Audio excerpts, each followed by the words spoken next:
following story is amazing and should be shared with everyone you know. The U.S. government has been complicit in many cover-ups, but this is by far one of the most compelling accounts.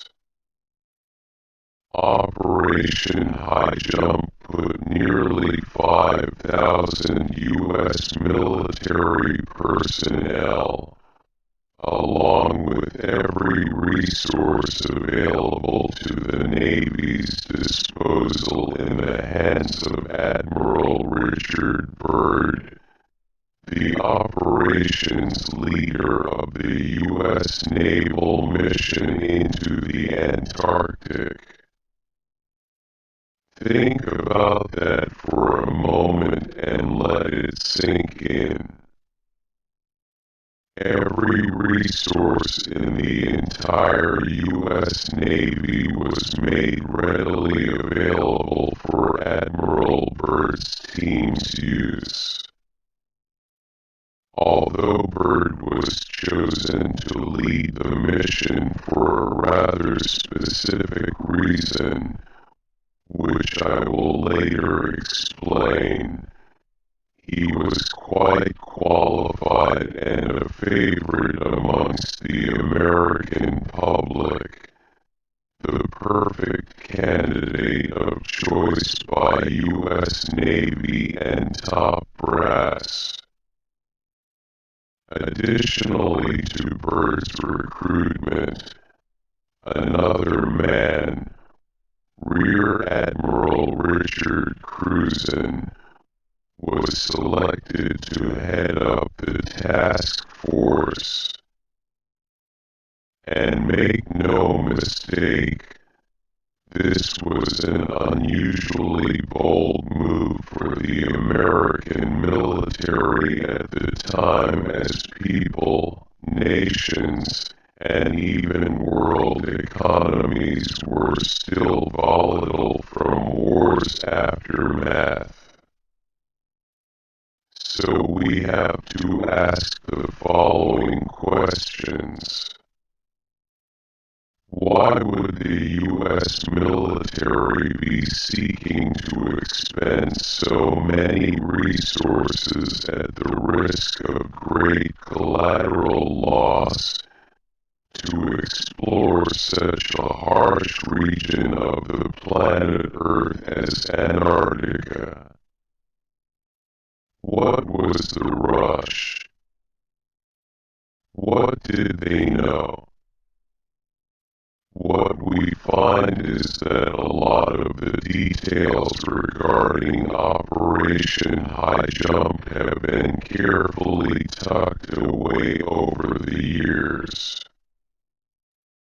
Wikipedia explains little about the mission officially titled the United States Navy Antarctic Developments Program 1946 to 1947. A United States naval operation organized by Rear Admiral Richard E. Byrd, Jr., U.S.N. retired, officer in charge, Task Force 68, and led by Rear Admiral Richard H. Cruzen, U.S.N. Commanding Officer, Task Force 68. Operation High Jump commenced August 26, 1946 and ended in late February 1947. Task Force 68 included 4,700 men, 13 ships, and multiple aircraft. The primary mission of Operation High Jump was to establish the Antarctic research base Little America 4. High Jump's objectives, according to the U.S. Navy's report on the operation, were as follows: training personnel and testing equipment in frigid conditions, consolidating and extending United States sovereignty over the largest practicable area of the Antarctic continent. This was publicly denied as a goal even before the expedition ended. Determining the feasibility of establishing, maintaining, and utilizing bases in the Antarctic and investigating possible base sites. Developing techniques for establishing, maintaining, and utilizing air bases on ice, with particular attention to later applicability of such techniques to operations in interior Greenland, where conditions are comparable to those in the Antarctic. Amplifying existing stores of knowledge of hydrographic, geographic, geological, meteorological, and electromagnetic propagation conditions in the area. Supplementary objectives of the Nanook expedition. The Nanook operation was a smaller equivalent conducted off eastern Greenland. Interestingly enough, many of the actual mission details were shrouded by secrecy, hidden from the American public, which leads us to where we are now.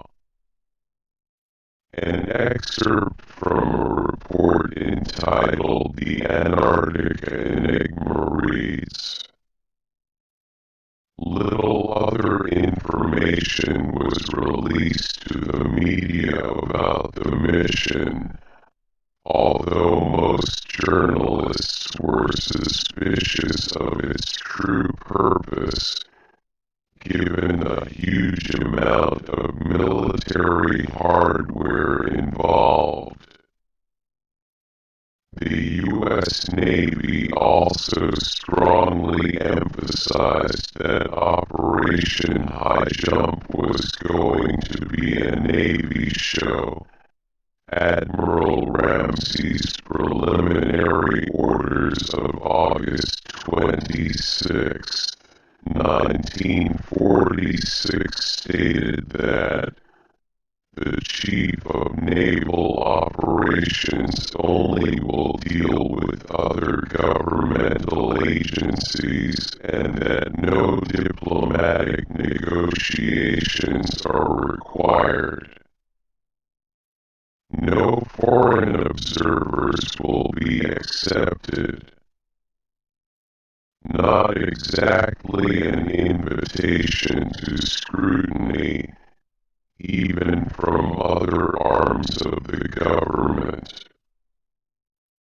Admiral Byrd was a strategic choice as he was a national hero to the Americans.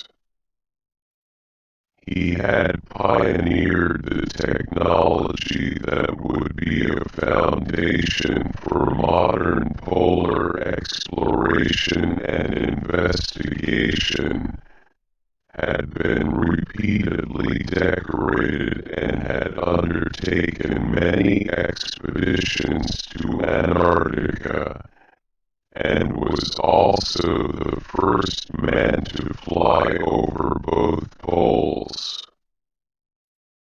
However, the task force itself remained strictly under the military command of Rear Admiral Richard Cruzen. Unfortunately, the ship's central group entered the ice pack off the Ross Sea on December 31st, 1946, and found conditions as bad as had been noted for over a century. Sea breakers such as the USCG Burton Island, a ship that had only recently been commissioned and was still undergoing sea trials off the California coast when Operation High Jump was launched, fought to cut a way through the ice to help the men land.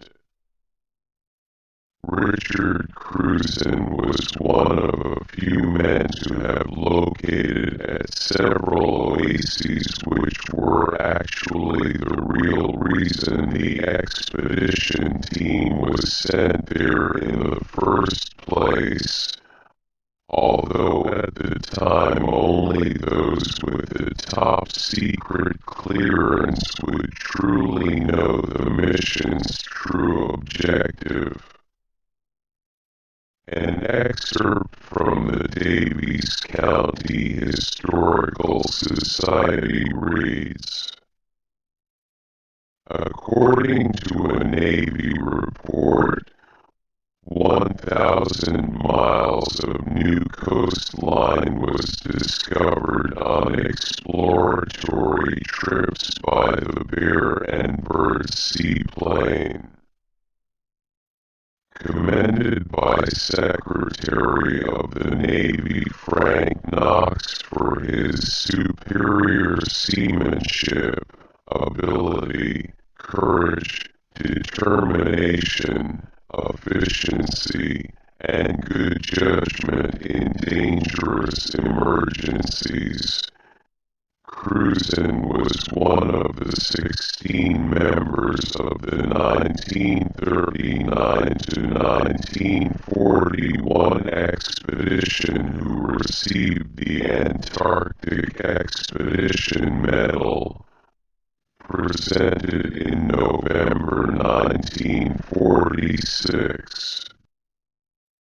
On December 2nd, 1946, Cruzen once more set sail for the Antarctic continent. This time, as Task Force Commander under Admiral Byrd of the Navy's Antarctic Developments Project, also known as Operation High Jump. Cruzen led a force of 13 ships carrying some 4,000 men, including meteorologists, zoologists, physicists, and experts from oceanography institutes into the adventure of a lifetime. Besides looking for new scientific data, another purpose of the expedition was to train Navy personnel and to test standard Navy ships and other equipment in cold weather operations. Cruzen navigated through an ice pack of several hundred miles before reaching Little America. Icebergs and unpredictable weather were formidable foes during the course of the expedition. Among the discoveries made during the 1946 to 1947 expedition was the sighting of two oases, one a region of ice-free lakes and land. More than 300,000 square miles of unpatched territory were charted on aerial mapping operations. Their observations proved that radical changes would have to be made on existing maps of the Antarctic. Why would warm spots with warm water exist in the Antarctic? What does this mean? The hollow earth theory. Researchers such as Dr. Brooks Agnew and others have deeply considered the possibility that the Earth itself could be hollow or egg-like.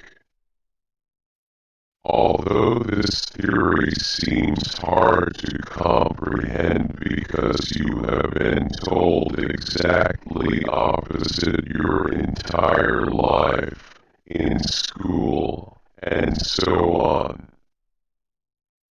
Entertain this idea for a moment. What if the Earth was hollow? Would that be possible? Is there evidence to back this up? The answer is yes. Evidence shows that the Earth rings like a bell after an earthquake for a period of up to about 60 minutes, and that's why some scientists and researchers say that this is due to the fact that the Earth is hollow. If the Earth had a solid core, when an earthquake happened, it would likely absorb all of the vibration and not resonate it. This is just one detail that should open your mind to the possibility that a hollow planet is a possibility. Famous author and lecturer David Icke explains in his book, Moon Matrix, exactly how the moon is likely hollow as well. While Icke has been received lately harshly with criticisms, an activist Post.com article points out how it believes that the moon is an interdimensional intensity portal for entities and energies from other dimensions. He believes that aliens use the moon as a home base for hijacking signals from the universe so that our bodily forms that are experiencing this virtual reality on Earth can't fully experience what our Creator meant for it to be. These aliens are the same reptilian shapeshifters that it claims are responsible for much of the suffering on our planet. Reptilians want to filter anything beyond our five senses so that it manipulates what kind of world we can experience. I myself have had the privilege of interviewing Davidic and other Hollow Earth experts, such as Rodney Clough and Dr. Brooks Agnew, personally, pushing me further into accepting that this theory may be more than just a theory. Virtually every culture and civilization across the planet, throughout time, has documented what appears to be the existence of a hollow Earth. According to Dr. Brooks Agnew, who I have personally interviewed many times, a hollow Earth is a very real possibility. Agnew has focused his studies to the North Pole region, as him and his team plan to one day locate a documented polar depression, thus launching test overflights from a nuclear-powered icebreaker. Brooks and his team plan a scientific expedition to the brim of the hollow Earth, which proves to be unsuccessful at this time due to a lack of funding. Brooks plans to use a sun compass and a gyroscope above the 60th parallel to get accurate measurements of the oceanic depression. If the rate of change begins to increase, then likely the team would be entering the long elusive polar depression, which has been reported by ancient Viking explorers and modern-day seamen alike. Moreover, during an interview on Red Ice Radio, Agnew talked about the formation of planets, Sir Isaac Newton, and the difference between thick and thin crust physics, zero gravity, and more. The episode is very interesting to say the least. Essentially what Agnew was talking about is what's known as a rather large graviton. You know, those rides at the county fair that spin real fast. They stick you to the wall, then the floor lowers. Oh boy. I can smell the funnel cake and the cotton candy now. Do you think a hollow Earth is possible? In the interview, Agnew continues to get into the possibility of a hollow Earth, questioning the possibility of advanced life within. Agnew explains how migration patterns of birds could be proof that something to the nature of a hollow Earth exists, as birds migrate north for winter in some cases, retreating to a warm area in the polar region. Additionally, it has been reported that the U.S. Navy encountered several UFOs during the Antarctic expedition, and possibly may have had a firefight with at least one of them. A brief clip of this was allegedly caught on film. Some also speculate that mermaids and other rare creatures may derive from the inner Earth, sometimes making their way into the upper waters divided by the firmament as mentioned in the Bible.